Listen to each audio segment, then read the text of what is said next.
Welcome to 2026, and it's a whole new year of cannabis legalization news. Right now, everybody who's got this QR code and has signed up for our emails are getting them all.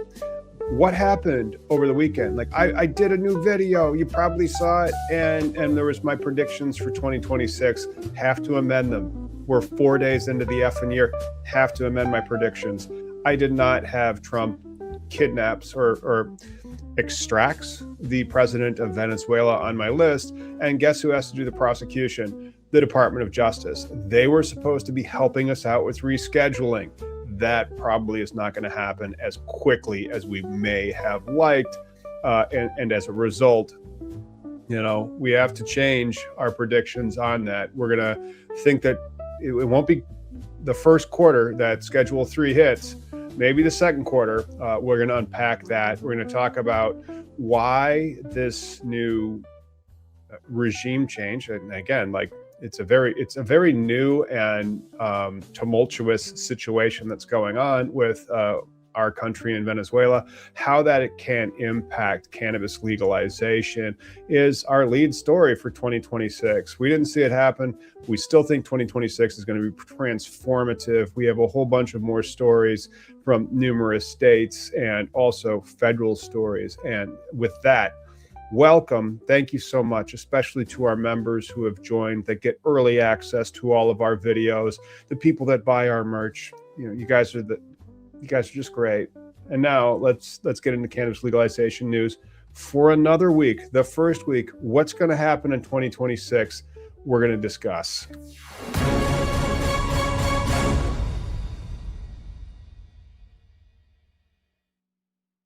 What was in those files? Oh, you're on mute, dog. You're on. Here you go. No, I'm on the probably in the StreamYard. You got to click the little. Those files must be terrible. I'm telling you. How can they not be? He just took the leader of Venezuela to New York, and now who gets to prosecute? This is out of cannabislegalizationnews.com, where you can go and also sign up for our newsletter, by the way, get our emails.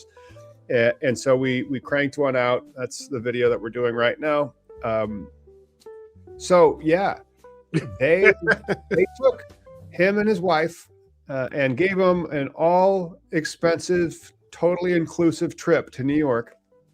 That just means that they're in prison and they have to feed them. And now the Department of Justice has another piece of shit on their plate. They have to prosecute Maduro and his wife for the crimes that they had been charged with years ago. And this is at the same time that they do the December 18th executive order saying, Pam, Ms. Bondi, Department of Justice head, the Attorney General of the United States, go as expeditiously as possible to reschedule marijuana to Schedule 3. The next day is the Epstein file deadline. Mm-hmm. Turns out there's another 5 million documents they have to release.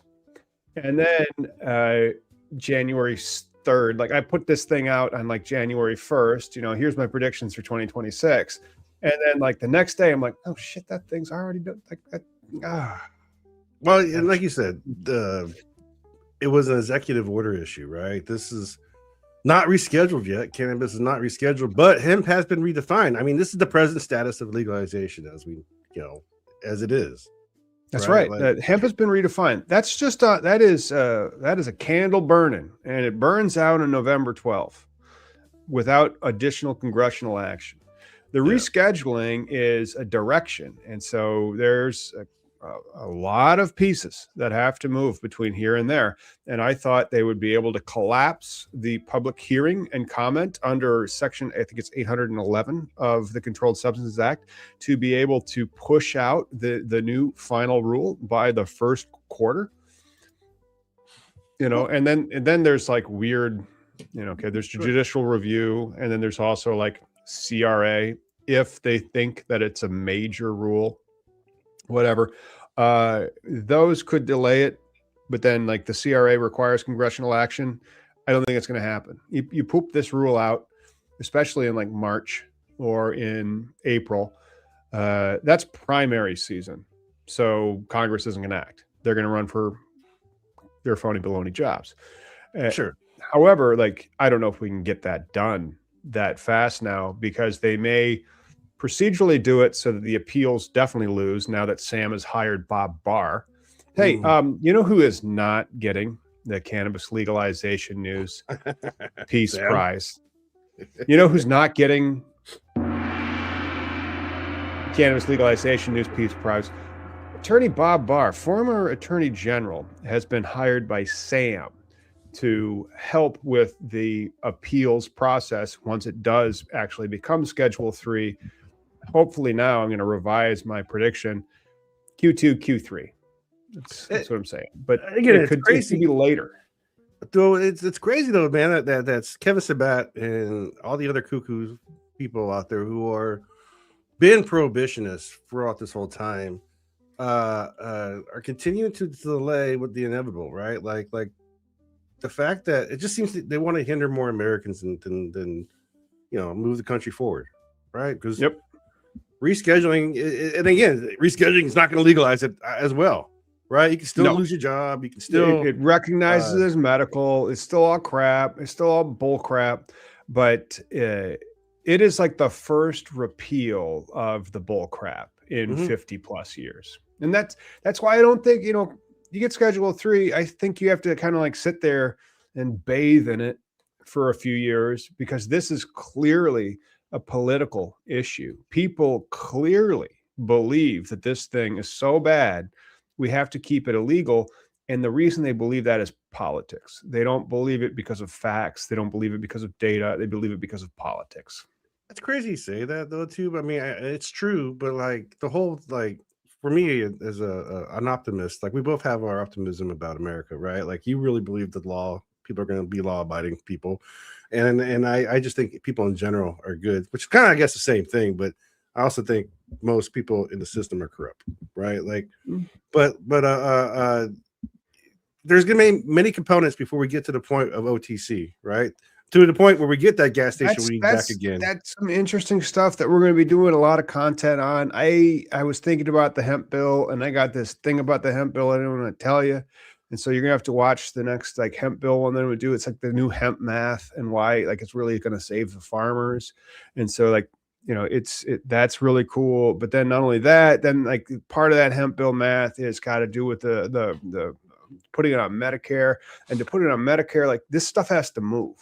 Yeah. And then now the Attorney General also has to prosecute, the president of Venezuela and his wife. And so like, she's got enough on her plate. She has to release 5 million Epstein documents. She's got to like reschedule marijuana in the most expeditious way possible. How many Supreme Court cases from this administration are there pending? Like, it's just so much work for the Department of Justice to be able to accomplish in such a small time that I'm like, there's just no way we're getting this done in Q1.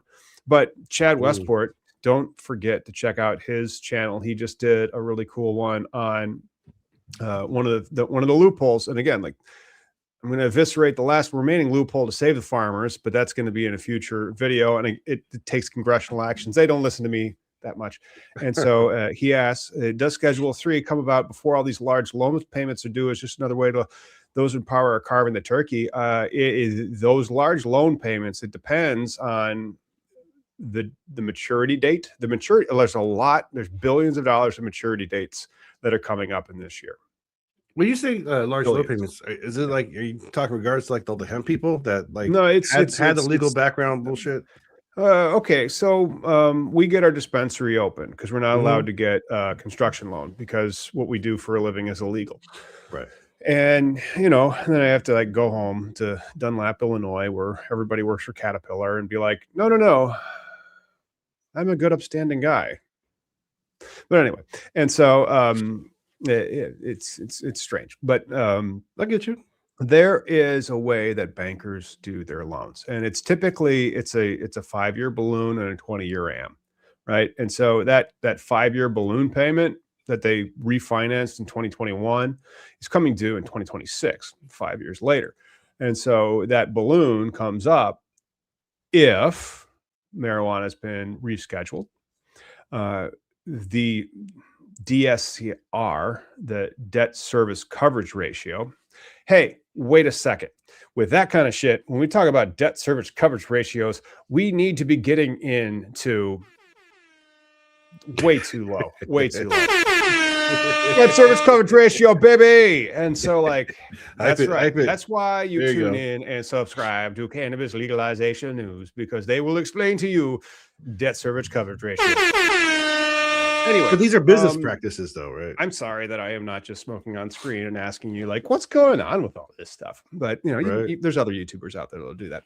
And so what happens is the banker who has that loan will review your ability to repay it. And so, like, let's use Trulieve. If you have like a $600 million tax obligation that is now gone, and you can show, it depends on how, like, they're presenting it to the banker. Are they presenting to the banker with 280E liability and then also without 280E liability, probably with both?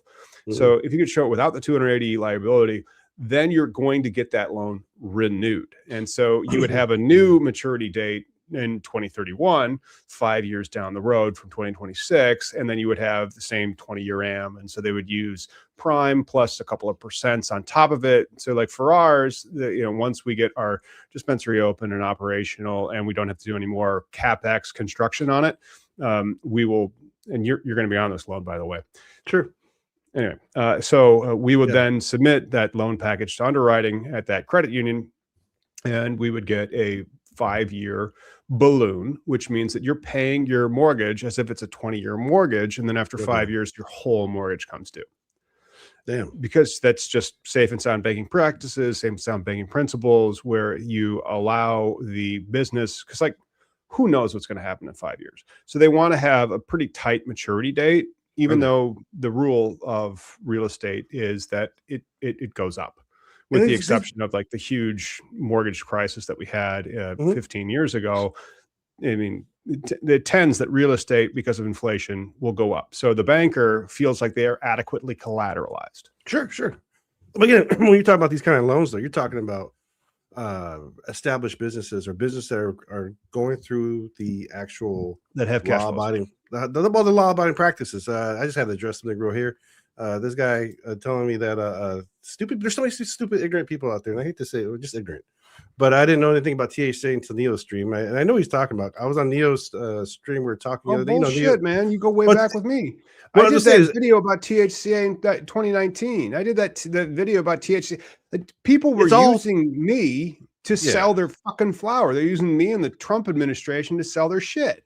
But again, it's all THC, right? Hemp and cannabis. It's all the same fucking thing, right? It's all the same components of this plant. People have been just hustling this, like, loophole, calling it, and I hate to say, like and I hate these people who are like, well, why you gotta hate the hemp industry? I don't fucking hate the hemp industry. Hemp is supposed to, like, save the world. It was supposed to, like, replace plastics, petroleum, wood, clothing, right? There's so many utilizations of this plant that we can do, but instead we focus on the consumption. And so the people selling consumption products, you want to be fucking weed.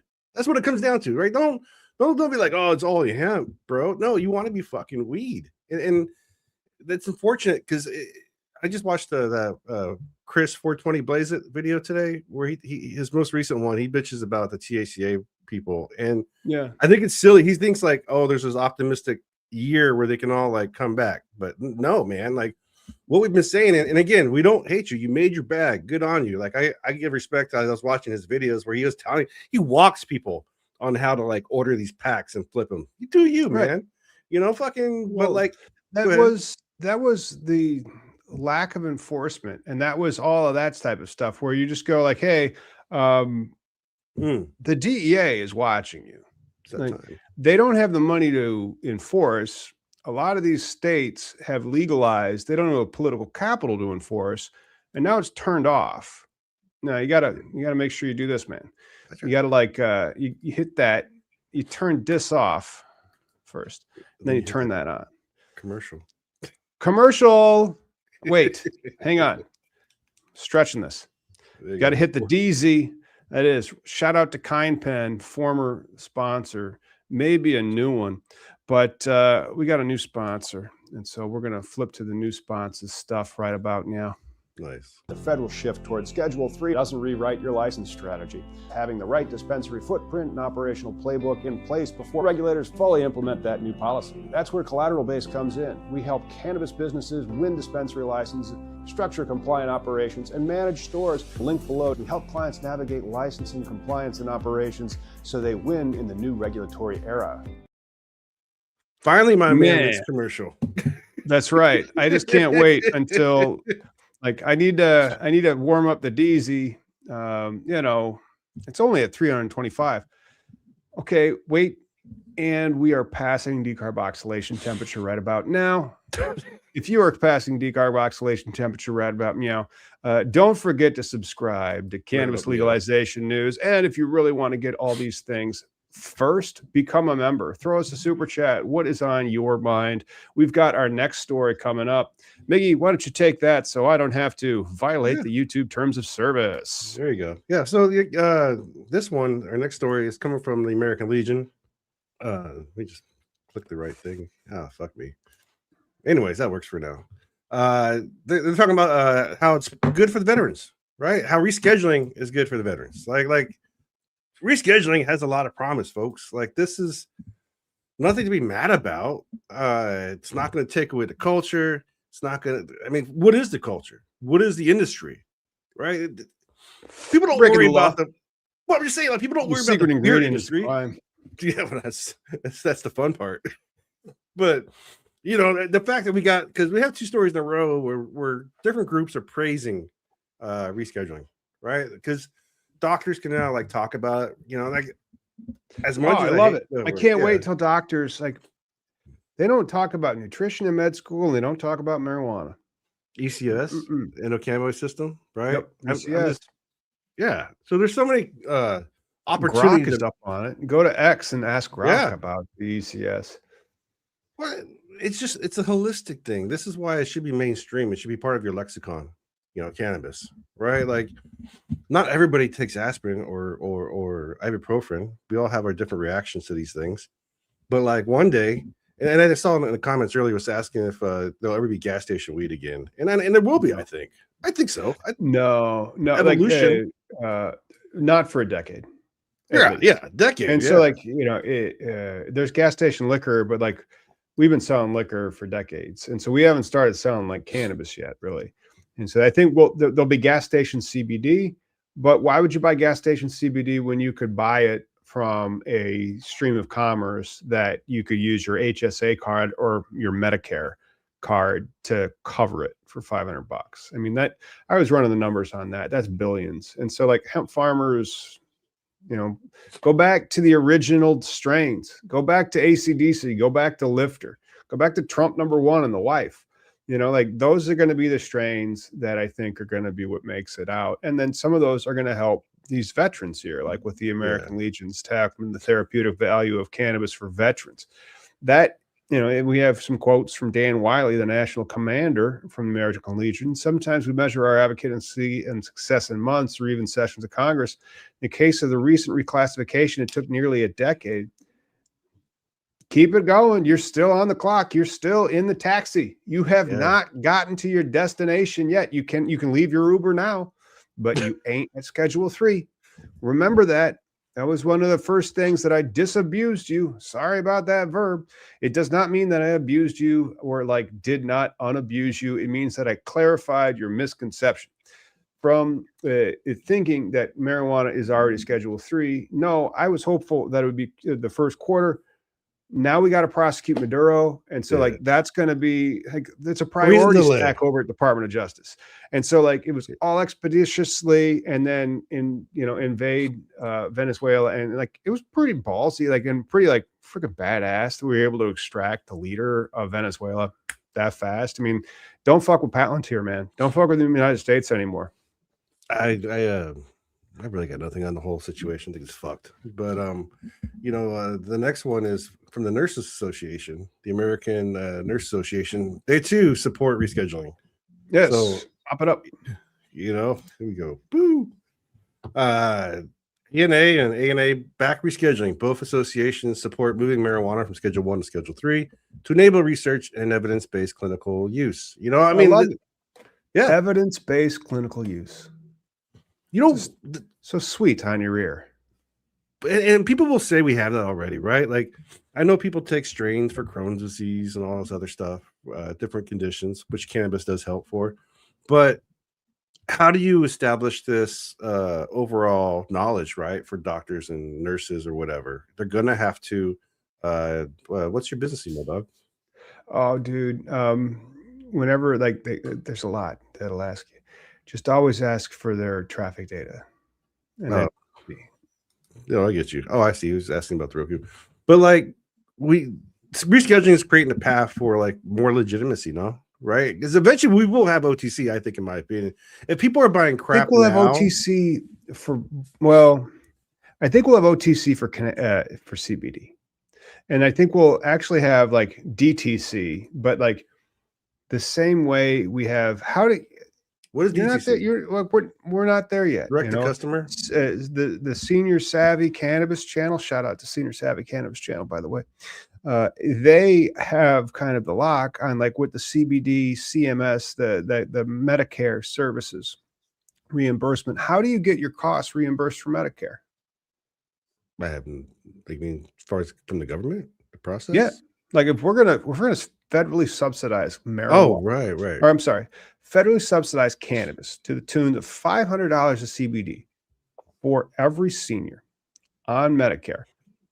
There is a payment gateway system that we have to make and put out there, which already exists.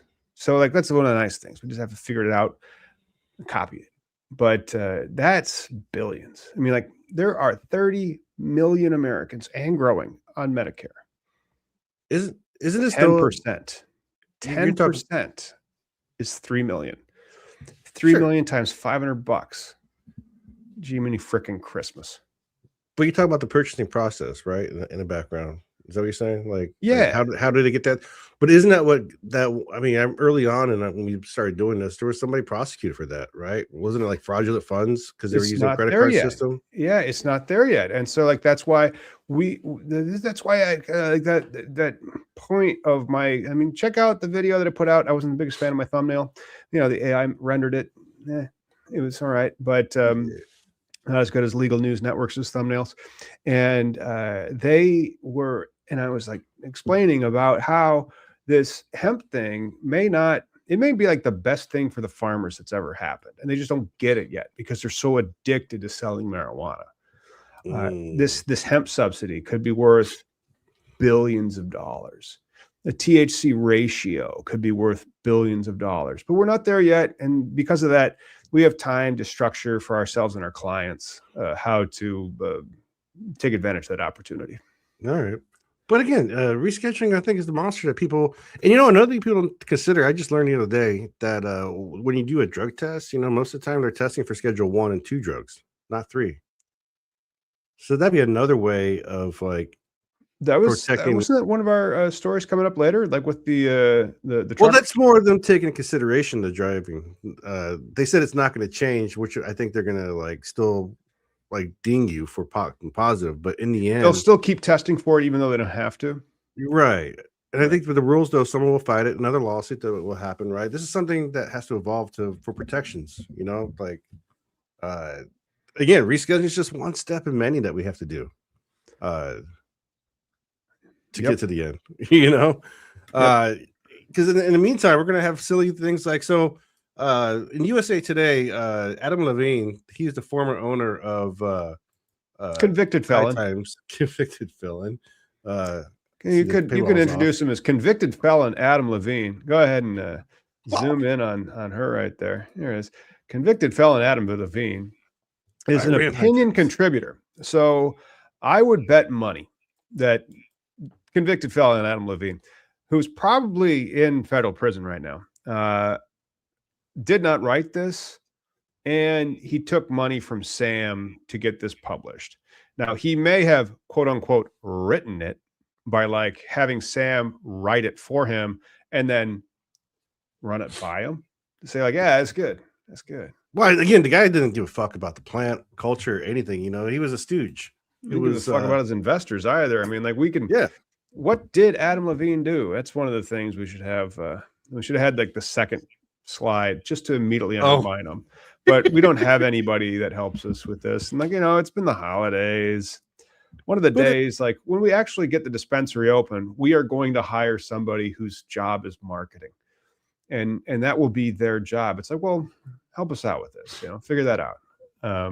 We all agree on deschedule, but it ain't gonna happen anytime soon, buddy. Like right. That's the thing we've been. Yeah, as long as we're waiting for descheduling, I would like a flying car. Hey, I would like Medicare for everybody. There we go. Why is my pony not a unicorn? Why don't everybody have a car? I don't know. How come Niggy and I have been doing this since we were young men? Oh my God, seriously. Well, and again, this fight has been older than us, where we stand on the shoulders of people before us, and I find our position to be very dead people before us now. Like that's how long it's been going on. You guys are all freaking lucky Tommy Chong's still alive. It's just a freaking blessing. But Perron is not alive, and then neither is Jack Harrer, which I find that I think Jack Harrer, if that's really his name, cool. Like he didn't need like a stage name. But those people have passed, and then there's been numerous other people that have passed, and then there's numerous other people that are in federal prison. So, like, shout out to Freedom Grow and what they're doing to help put some money on people's commissary, because like when the weight of the federal government leans on you, it's not fair. You can't compete.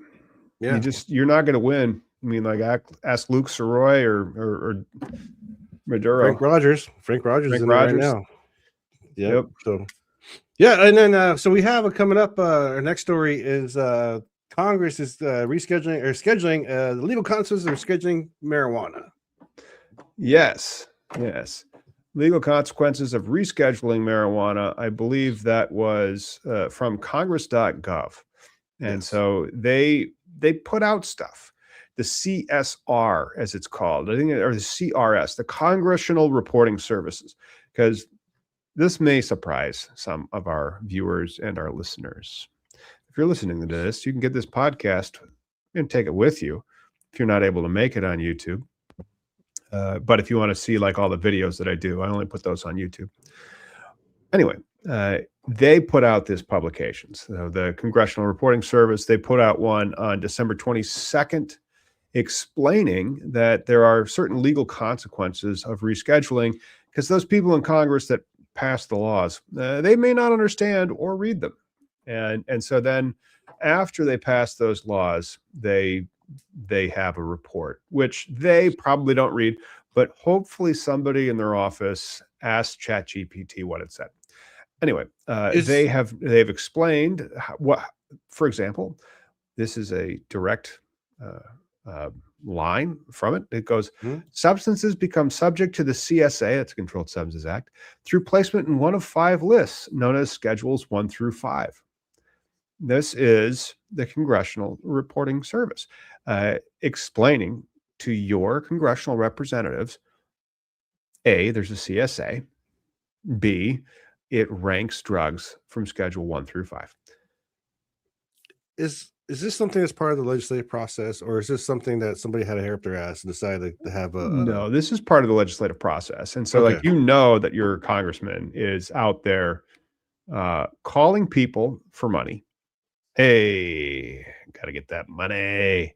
Yeah. Can you help us out? Like, that I'm trying to like fix the problems of the other people that you hate.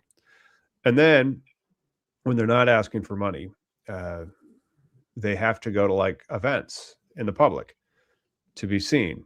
And then they also need to champion legislation that brings home the bacon, which is where, because I made a deal with somebody, an extra $9 million came to my district to build this road. Sure. They don't have time to read the laws that they're making, which is hilarious. Like, could you imagine if the weatherman gets up there and goes like, today it is going to be, I don't know, stick your head outside or something. It's not like I have a National Weather Service post that I could be. Oh, I do. Okay, great. And so today, according to the National Weather Service, it will be cloudy and 57 degrees.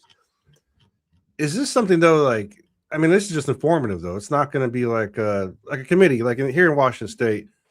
Homegrown has died in fucking committee 3 times. Like the whole legislative process is tedious, and the reason why legislative committee is the default. Like dying in legislative committee is 95% of the chance. And so like you see a bill, like we cover a bill. I'm doing a thing about, oh my God, it's gonna be legal because of this bill that was like introduced. No, bitch, like I am just trying to get clicks. I mean, that must be it. Like, it's like, oh, didn't get enough YouTube attention this month. Maybe they need to understand that if they pass this bill, it will be legalized. And at the end, I should just do a disclaimer. There is a 97% chance this bill will not pass. See you next time. Yeah. No, that's what's disheartening about this process, where you're always surprised if anything gets far. And that's why rescheduling is so important, because it's like the back door of the process, right? Congress ain't going to fucking do it. It's not there's no superpower or lobby out there working for you, the consumer. I love the name of this. We need some strains called No Joke. Hey, let's play some Name That Strain. It's a little early for Name That Strain, but at the same time, shout out to Chad. Chad is fast at his pivot into clones and tissue cultures and not selling seeds, because if you're selling seeds, you should fast pivot into clones and tissue cultures. You need some help on that. I got a law firm you can meet over at CannabisIndustryLawyer.com. You know what? That's what we'll do. We'll throw to an ad after we throw to NTS. Do it. We'll be right back.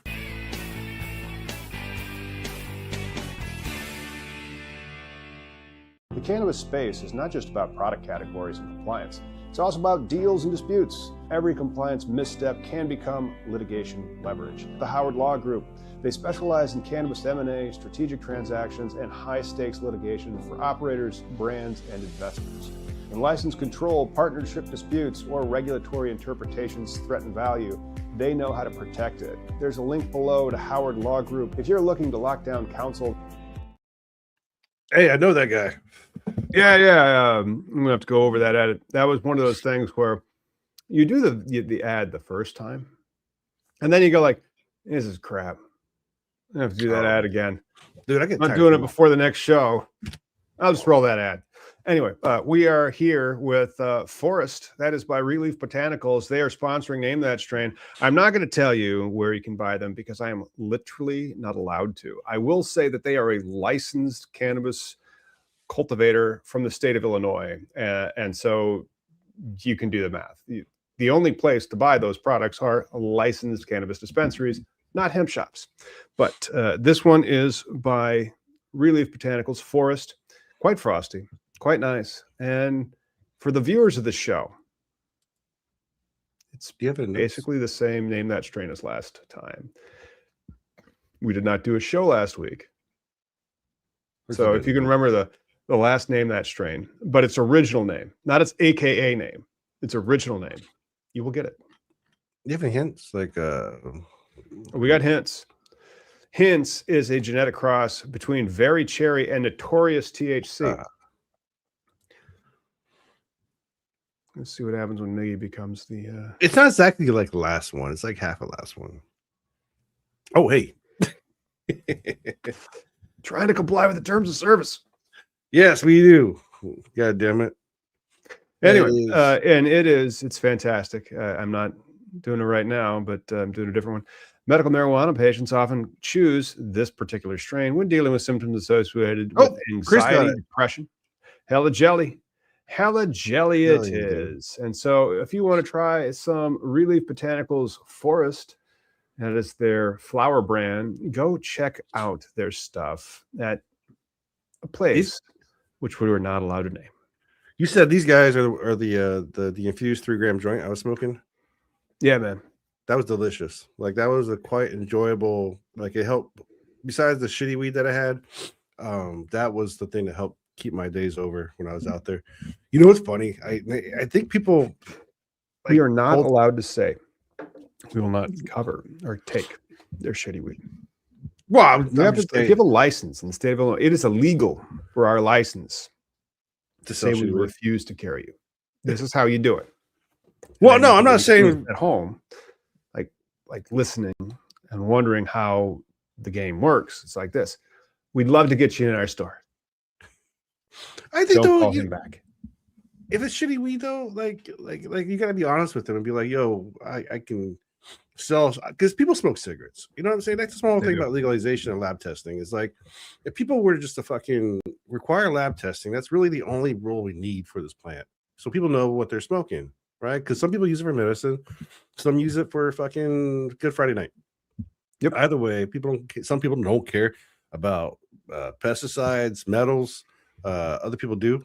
You know, there's so many components to smoking something. Like, people don't get that from cigarettes. You know, this is a plant that actually, you know, helps people, right? Like, this is, I don't know, it's just frustrating. Because how many years? 30 years of frustration. 29. Like, 30 years ago in 96. I had hair. And you had dreams. And one of those dreams was to make Prop 215 legal, you know? And so you worked on that. And that's another 30 years ago. You know, it's funny though that you mentioned it, is like, that's another way how I learned how the process is so fucked up, right? Because I answered an ad in the paper when I was young and looking for a job because I was 21 at the time.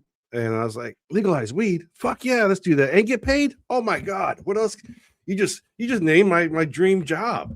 And it turns out it was collecting signatures, right? Like, you got paid per however amount. And I did it for like a week. There was no paycheck right away. So I was just like, you know what?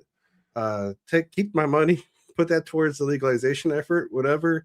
I collected a bunch of signatures, but it just wasn't a good taste of the process. You know, you always like hopes and dreams of just like, yeah, man, we can legalize it. Because we say that all the fucking time, but how? Right? Like, deschedule, but how?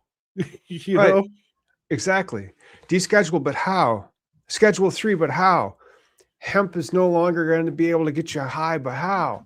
And so you read all that stuff, and then you wake up on the weekend after New Year's Day, and the president has ordered a military strike against Venezuela and extracted not only the president, but also his wife, you know, because like conjugal visits and stuff. And so, okay, that was like today. That was it was yesterday. Seriously. That's cannabis legalization news. And so on the desk of the Attorney General, Pam Bondi, which if you check out our newest video where I do my predictions, I do intersplice some South Park where she has a brown nose. And now, like, can you imagine like being the associate at the Department of Justice or like the junior lawyer or even the Attorney General, and you have this stack of crap that you're supposed to handle, and now he's like, and then don't forget to take care of marijuana, and you're like, well, we were trying to prosecute James Comey, that was not ending well, by the way, and then we have all these other in front of the Supreme Court, and then you want me to reschedule marijuana? Okay, we'll put that at the top of our, you know, we got that's going to go up on the heap. We're going to get to that next. We're going to check that off, boss. I guarantee it. Yeah. And then you bring in Maduro, and you're like, okay, now you got to prosecute this guy. You're like, oh, we're going to need to hire more lawyers. The whole again, this has been, I mean, I've seen people, we can just bitch about this administration all day, but you know, the fact is, about the administration, I'm just even saying, like, from a procedural standpoint, with how much work they have to do, and then they have to do this. No, I get that. Oh my gosh, and then I forget. Oh, not that. Remember Epstein? Yeah, remember. I remember. Oh my goodness. I forgot to put that on the stack of heap of crap that she's supposed to do. You have 5 million pages, and Trump appeared 455,000 of them, and you have to redact everything and then release that. And so how many people can you even throw at this thing anymore? Like, I'm going to quit my job, sell the practice. But that's the thing. DOJ tomorrow. take care of this rescheduling shit until they find out who I am and fire my ass. But nothing's. I don't think. I mean, it is a huge workload, right? Like you would think most. And this also happened. People, like, a lot of them quit. Well, a lot of them quit because did. they're asking them to do illegal shit. And that's the thing. The people in president working for this cuckoo stuff, I don't know, we call them the little cucks or whatever they are. Of course they're quick to do the bidding, right? Because there was an article by Martinelli. Was that one of our stories?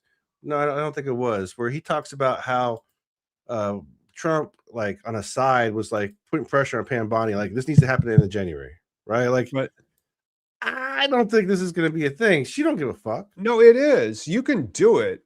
You just run huge appeal risk doing it. And so, like, there's a way to do it. I thought best case scenario, like, late March, we could have gotten it published because they would have collapsed the evidentiary hearing to the fullest extent that they're allowed to under the Controlled Substances Act, Section 811, for all those people that are paying attention to the MSO price. And so, like, with that, sure, appeal risk is appeal risk, whatever. Because who's going to appeal? Sam. Sam's going to appeal. Even though, like, Trump could be like, look, bro, I'll cut you in on this shit coin. Come on, we'll do the Sam shit coin. You make $55 million. You don't need to take the money anymore. But whatever. And so they have to comply with what the law says that you have to do. And it's like, how much can they squish that down and make it fast? Okay, well, what you're doing isn't helping them do that. They can't focus the resources. Like, then there's 5 million, Epstein files. There's all these cases in front of, like, the Supreme Court or in all these other federal courts where they're saying, like, oh, you're not, what's the law that so many states are like, no tax on tips. And so, like, a lot of the blue states are saying, we're not going to do no tax on tips. And so then the Department of Justice has to go out there and frickin' sue everybody. And so he's just using lawyer resources like it's ChatGPT queries. And it's overloading them. And so it's like, okay, well, shit, this is going to delay Schedule 3 cannabis until, or summer, fall. Or this is how you just get rubber stamping, man. People get overloaded and just don't give a fuck. But okay, that's true. Okay, now look, I rubber stamp it. Sam hires Bob Barr and appeals it. He was the former attorney general. He understands what the rules are supposed to be. He's a good lawyer. He's an excellent lawyer. And so he would be able to then sue to enjoin it and delay it further. Sure. And so what's your trade-off? Your trade-off is do it bulletproof so you don't get appealed, or do it fast so you have real appeal. Like, you're going to get appealed either way. And so if you do it the right way, the appeal process is quick and they don't succeed. If you do it the wrong way, you get reversed and remanded back to where you're doing it. And so, like, that's the problem that I really see is now shit. It's like, you can do it quick, but then doing it quick is like the James Comey case. What happens? You get dismissed. Well, it's because they're all based off of bitterness. But, when we talk about legalization, how to get to what we need, what we want, and one thing you can look at besides looking at the repercussions of legalization, you can go, hey, there's a whole fucking country, Canada. And also, I think now Croatia or Czechoslovakia, Czech Republic is legal now. Do you get another story? I mean, like, we have this USDA thing. That's going to be in a story that I'm going to be doing here. I got a couple of hemp ones about, like, saving the hemp farmer. I think that the hemp farmer, it'll be like, imagine the hemp farmer doesn't have to resort to trying to pretend like he's not selling marijuana. It's going to be nice. Right. I mean, that's the whole thing, right? The hemp is supposed to be industrial use components, not freaking human consumption. But the next story was going to be the DOT transportation realizes safety concern of marijuana rescheduling. This is where it wasn't from this story where I learned about the drug testing parameters, but the fact that they're saying this, right?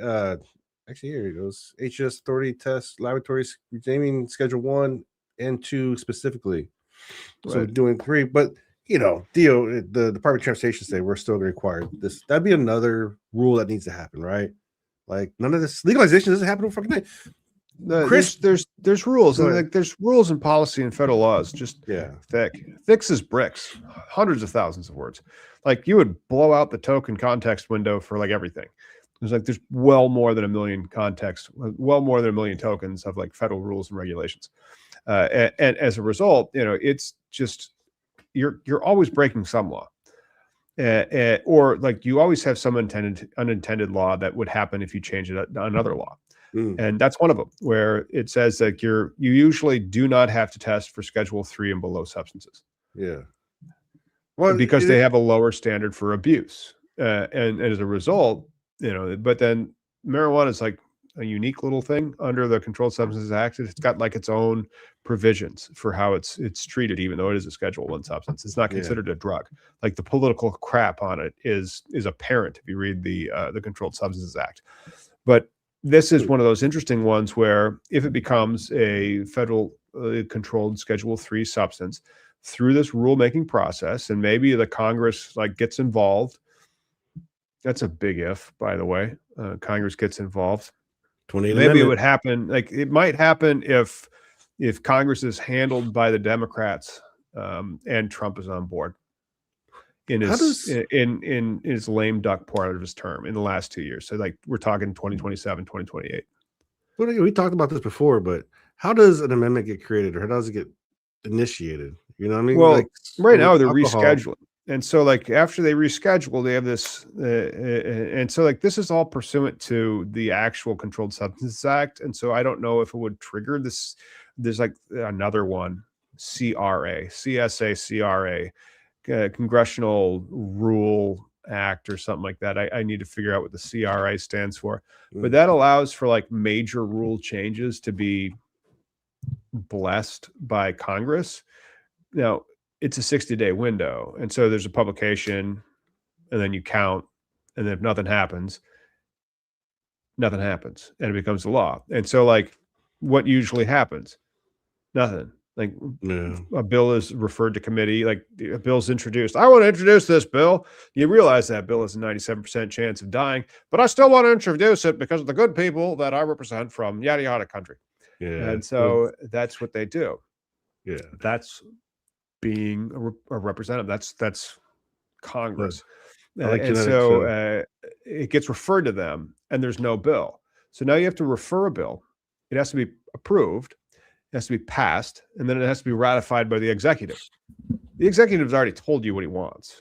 Right. Schedule 3 marijuana. So let's say Congress comes up and tries to do a bipartisan bullshit thing where they redefine hemp. They rejigger what schedule marijuana's in. They say what the rules are. Like that would be the only way that we get substantive cannabinoid reform. Is if Congress hijacks the rulemaking process, but we can't have Congress hijack the rulemaking process at best until like Q1 of this year. And so like in the next 2-3 months at best. At worst, 6 to 10. No, they could delay it. Lawsuits. How about it's a Spanish word for takes a while and costs a lot. Kim Rivers, she put $1 million towards getting trying to get adult use in Florida. How about, hey Kim, why don't you put that money towards the lit amendment, the 28th? Get it written up. Yeah, nobody wants to vote for that. Nobody wants to vote for shit next week or next year or this year because it's 2026. It is an election year. We are out there running for our phony baloney jobs. If you are a Democrat, you blame billionaires. If you are a Republican, you say things are getting better and America first.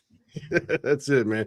And meanwhile, in Texas, officials invite comment on new hemp rules covering age limits, licensing fees, and labeling. You actually have the link to the thing here. And if you do a Control F, you will find out that hemp is going to not be hemp in Texas anymore. So this is even with, this is the governor, Abbott's administration making these rules.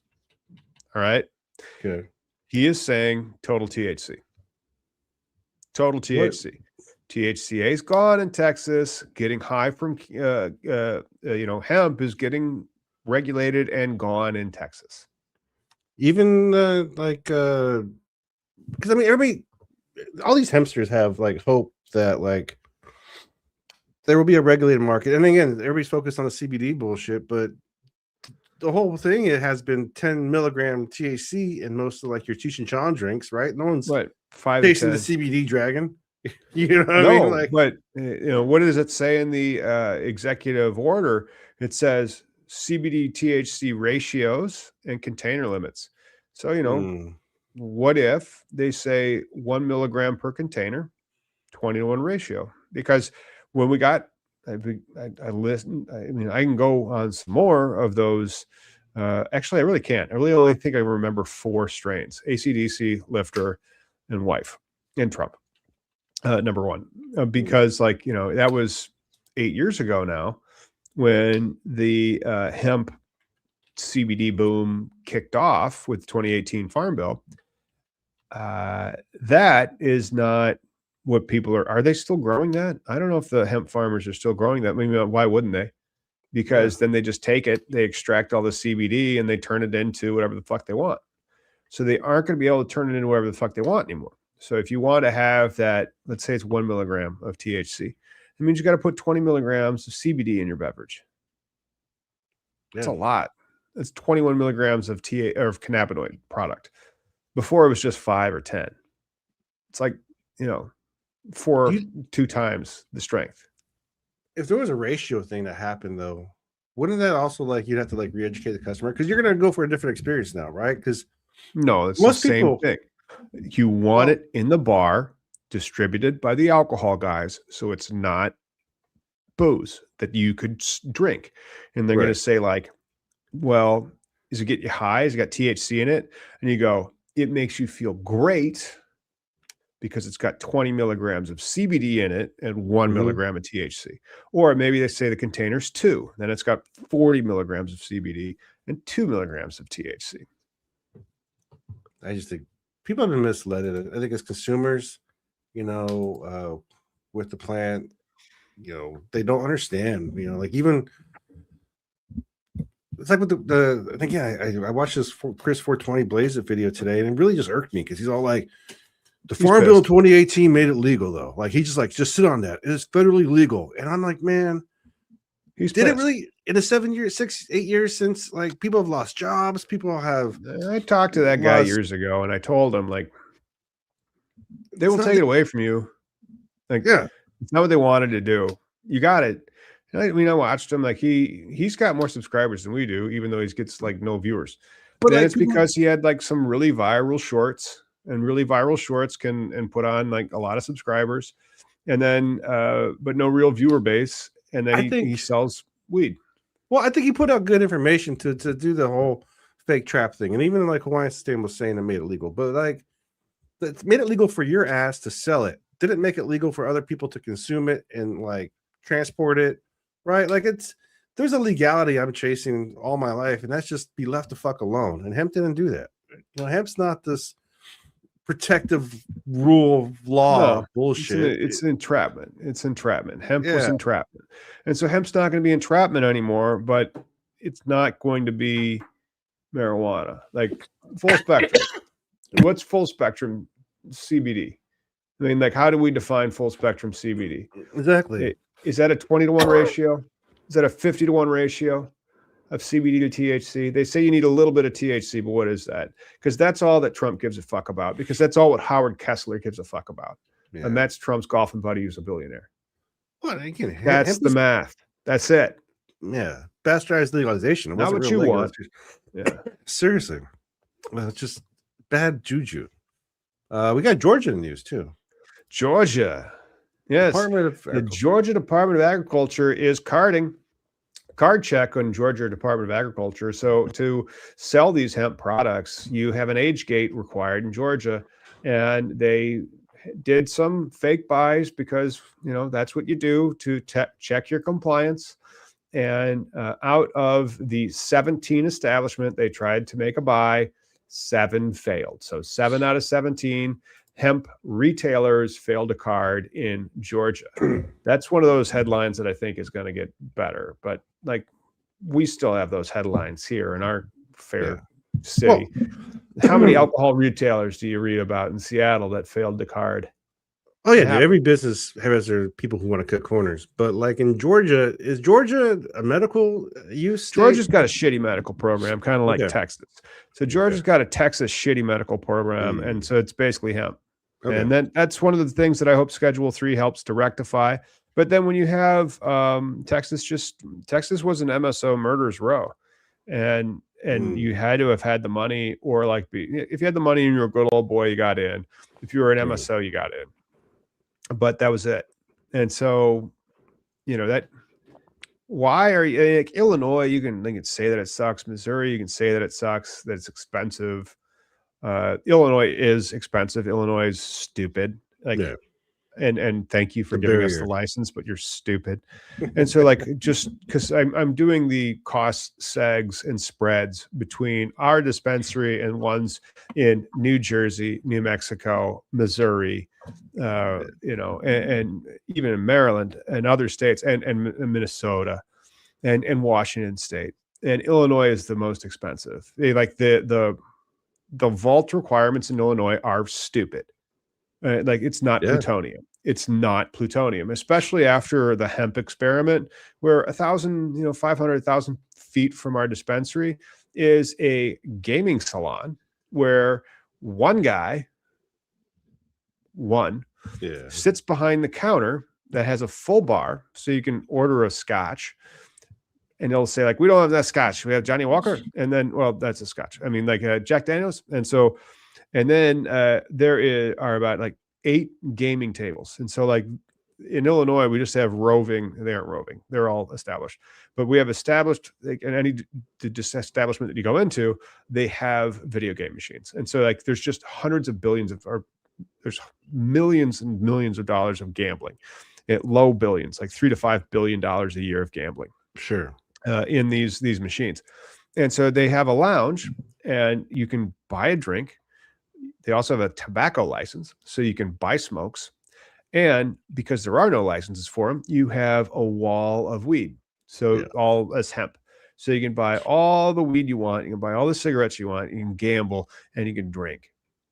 They don't card you when you walk in. Not every state has a perfect. Even to top it off, besides that, competition or fairness. And again, I want the state markets are the trusted markets, in my opinion now. Unfortunately, Nevada still has shitty weed. I haven't had any good weed in Nevada, but at least you came over to Illinois and you're like, oh, this weed's all right. And I'm like, yeah, right. Good. No, it was good. I had a good experience, but to me, also the shopping experience, right? Like, I just don't like how it's a tablet interface, and it's like, we didn't make the rules. Sucks.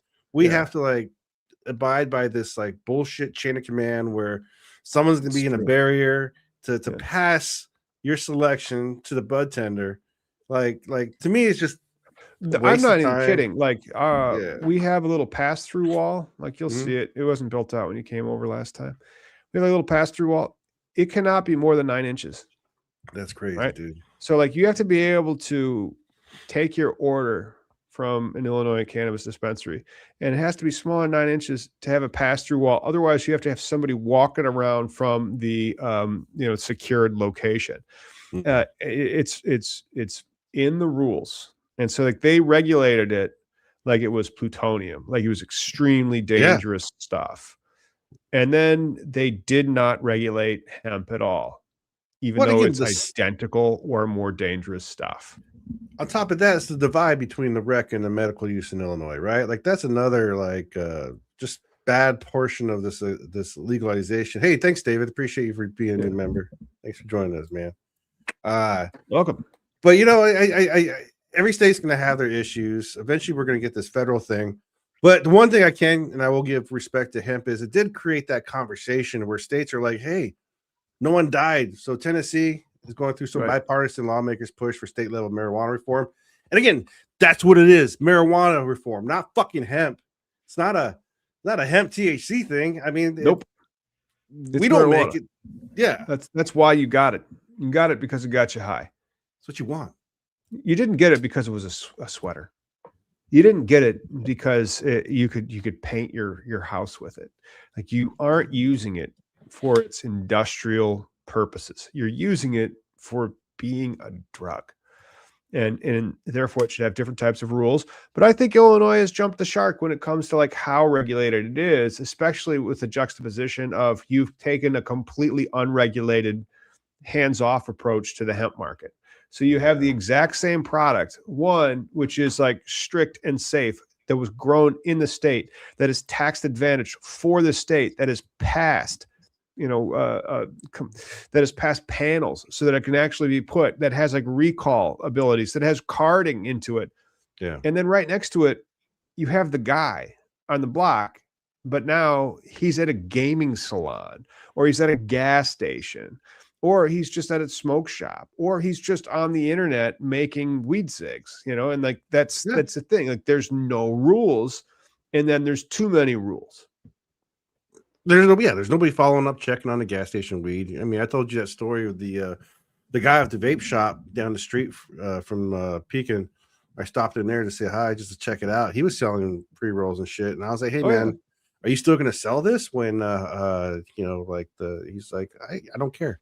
He's just making the opportunity now, but like he was saying, gas stations, like he gets inspected for having this whatever nicotine license he has. Right. He says gas stations, they just do what they want all fucking day. He's like, I don't care, So none of it's fair, and that's the thing about Illinois' market is, especially when you're going against the legal market is fighting amongst itself as far as adult use medical. Why is that separate? And then you got those third party players that are just popping up shop everywhere. Like, no, the legal market is bifurcated because you have the original players that are just like so big, they tell the regulators what to do. And then you have like the smaller players like us that are like, please, regulators, how do we do this correctly? Like, give us some guidance. Is this, I mean, like, if they give us a ding because of our floor plan after I gave it to them 4 times, like in Missouri, they match you with somebody. And so like if this was Missouri, and so like with our Missouri guy, like it just sucks to be a micro in Missouri. And so like, can you imagine if we could get open and then we would just go sideways or lose money? Like you get more poor by getting into business. Yeah. Because there's no supply to stock your shelves and you can't turn your shelves over. But in ours, like we can buy from everybody. And so like we get open, we could buy from all these big guys that stack the rules so that we lose because then we need them. But that's just business. Yeah. Yeah. I mean, that's the thing is this store's going to be beyond us, right? Like capitalism is not pretty, but it's also like it could be. I was in a chat this morning with a local. She purchases, like she's like part of a district manager for a local store out here, and she was bitching about prices, right? And there's like this markup. I mean, as a consumer here in Washington State, I can only base if I'm getting a good deal by just going to various other shops, right? Like I go, okay, the same pack that I bought here for $42, I'm getting for $32. Well, fuck, I'm gonna go to the $32 place, but like. She was saying like even then I'm still kind of getting ripped off, and I don't know what the real numbers are, but each state's going to be different because everybody has a bottom line they're trying to meet. Nobody wants to pay the taxes that these fuckers are putting on top of them, right? And everything gets passed down. But we hope to, I think, develop a community because we're going to be localized. That's where the story is. Right. We're going to be local, which is unique, and we're going to be in a historic location, and we're going to be a good member of their downtown chamber of commerce. But that's all in the future. Right now, Miggy and I's got our fingers crossed that we actually get approved for that loan. Please. We should. I mean, like minority owned, social equity, justice involved because you've been arrested too. Renovating a 115-year-old building in a disproportionately impacted area. And if you give us the cash, we're open in like a matter of weeks. We're across from a courthouse too. Yeah. It's a interesting thing, man. I'm excited. And so if you guys are still here tuning in, thank you so much. Don't forget, maybe become a member or give us some thumbs up to help spread this, because when we talk about these things, and now that we have this sponsor for 420 somewhere, it'll be interesting to see how advertiser like friendly these podcasts become, but whatever. Yeah. It's still one of those things. And then we'll touch base with you next week. And I have at least one video coming about why you shouldn't be so upset. If you're in hemp and you're worried, don't worry. It's going to work out pretty good. You just don't see the demand yet. And we'll do a video for that. And then if you're in cannabis and you're like, oh, good, Schedule 3 is going to be here in a minute and a half, or it already is here. You can worry. You can worry a little bit, and I'll do a video about that later. Yeah. Right on, man. Appreciate y'all hanging out. Appreciate Okay. you guys.